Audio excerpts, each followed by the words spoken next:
bongs, or worse, cocaine in particular.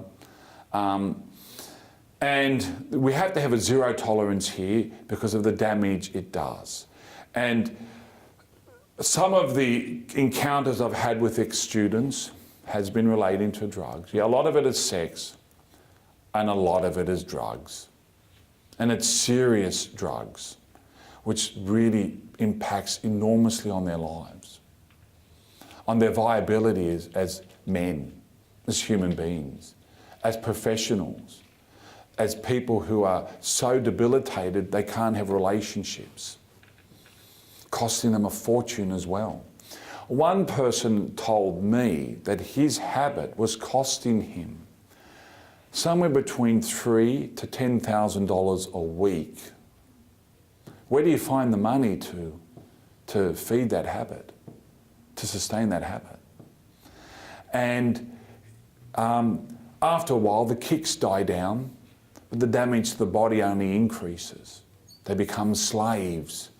What they thought was that thrill, that excitement that they got initially and for some time wears out, fades away. That's why they have to graduate to the harder drugs, the more destructive ones.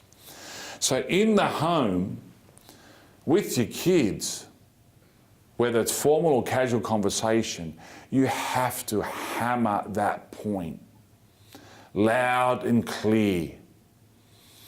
And so just, God forbid, in the case where some of them might experiment, might try, because of their peer pressure, their friends, their cousins, their whatever, if they have exposure to it through their friends in their football team or their workplace, which is very common, far more common than we realise.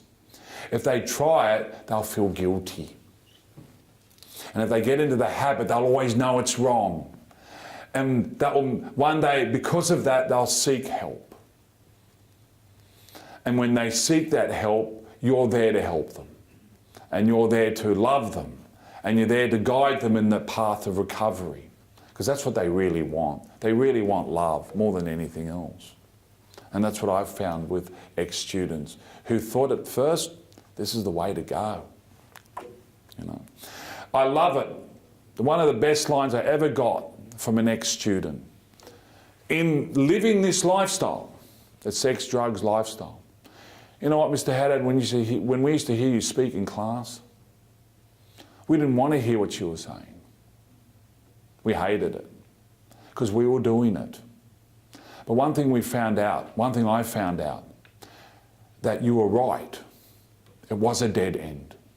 It was a dead end because we tried it and we lived it. And in the end, we found it to be a dead end. No meaning. They wanted meaning. They wanted love. They were just deceived as to where to find it. The big lie. And you have to be there as parents to preempt that lie. The lie is going to come to them. I'm listening to someone on the radio yesterday, in the morning on 2GB, talking with Alan Jones, angry that these players have been punished recently from the Melbourne Storm because they dabbled in cocaine. And this person was saying we shouldn't punish footballers if they use recreational drugs. We should just punish them if they're using performance-enhancing drugs. So he's saying, and he's probably got 500,000 people listening to him, that it's okay to take recreational drugs. And I was driving there, I'm going up Marion Street in Leichhardt. I was angry.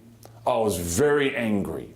Because, not that I'm not an expert, not that I've done a great deal here, I haven't, but I have had more than once had to deal with ex-students facing crisis, a crisis of existence because of using these drugs, and mostly cocaine. Then the next moral issue is gambling. Now, I told you, we lived in this fruit shop here in the corner of Waddle Street and Waterloo Road. We lived there for 11 years. Across the road is Mount Lewis Bowling Club. Nice, innocent place. My last day at St Charbel's College was spent there with the teachers. We had a dinner and a bowling game. I still remember beating Mr Stevanovsky with the bowling. That was enjoyable. But my dad, interesting enough, like good dads, want to tell their children what's right and wrong, as we should do, and don't be afraid to do it. My dad particularly harped against gambling. And he would say, don't ever go to the club. Don't ever go to the club. Whatever you do, don't ever go to the club. And he'll point to Mount Lewis Bowling Club as if it was hell on earth. Don't ever go to the club. Why? Because in his family, I better be careful what I say here.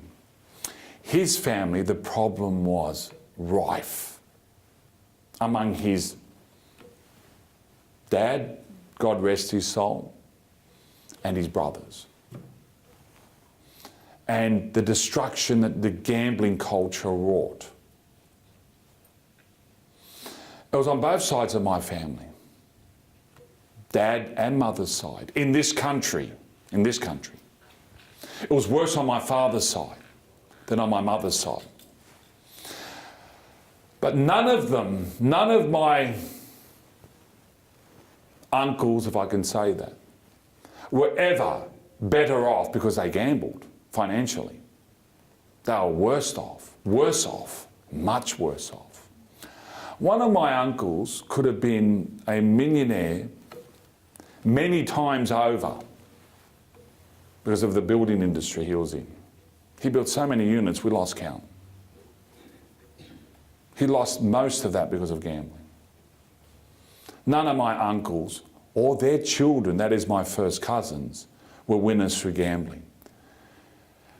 It's a matter of degree. It's not a problem if you're, having a bit of betting on the lotto or footy tipping competitions or on the Melbourne Cup. But when you're going to get systematic about it, you're heading down the path of destruction for yourself and your family. So if you've got a compulsive nature about yourself, if you feel that you have a tendency to addiction here, you just ban it altogether. And don't export that problem to your children. Just to sum up, because I think we're due for Q&A. These are just some of the big issues, the big rock issues. There are many more. In the end, it's not a do not life.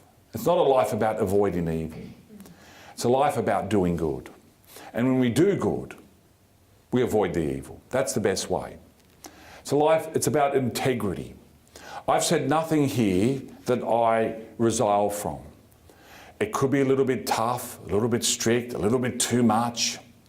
But it's it's what I read when I read the Gospels, when I read the letters of St. Paul, when I read the lives of the saints and the authentic teaching of the church. It's a life of fruitfulness, faithfulness, truthfulness, and healthiness. That's what it is. As the great St. Irenaeus in the 2nd century, the martyr who wrote the first encyclopedia of theology said, it's about being, the Christian person is a person who is fully alive in a positive, beautiful life. And that's what we have to be as parents, and that's what you have to pass on to your children. Thank you.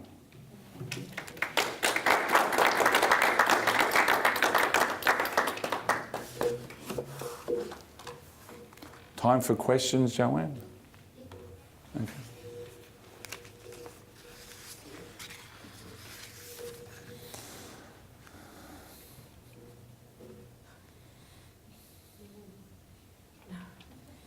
Must have answered everything. That's all right. It's 8:35, so we're meant to finish at 8:30. Well, thank you. Thanks again for coming. Okay, we've got time for tea and coffee. Okay. The usual books are there if you're interested. That's why I came? Oh, well, not really. It's all about the passing on the faith more than anything else. Thank you very much.